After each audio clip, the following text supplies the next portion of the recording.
నాకిష్టమైన పండుగ వినాయక చవితి అయితే వచ్చేసిందని దేవుణ్ణి తెచ్చుకుందామని బయలుదేరాము. ఇలా బయలుదేరుతుంటే మార్గ మధ్యంలోనే మనకు మండపాలేసి, వినాయకుడి మూతికి కట్టేసేసి, అలాగే మొత్తం హైడ్ చేసైతే పెట్టేశారు.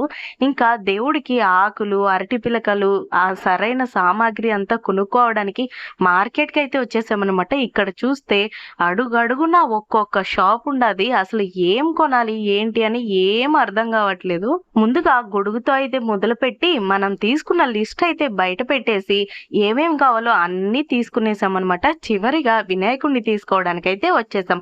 ఇక్కడ మట్టి వినాయకుళ్ళు ఉన్నాయి. అలాగే బంకమట్టితో చేసిన వినాయకుళ్ళు కూడా మనకు కనిపిస్తున్నాయి. ఇవైతే పిఓపి మనకి కలర్ వినాయకుళ్ళైతే కనిపిస్తున్నాయి. ఇంకా చివరికి ఒక వినాయకుడినైతే ప్యాక్ చేసుకుని ఇంటికొచ్చేసరికి మా ఇంటికాడ ఒక పెద్ద గణపయ్యనైతే దించుతూ మండపంలో పెడుతున్నారు. మీరు ఏ వినాయకుడిని తెచ్చారో కామెంట్ చేయండి.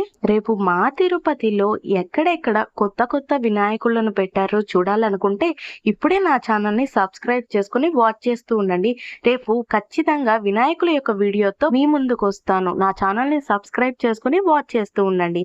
Thank you for watching Teju epic book. Please subscribe.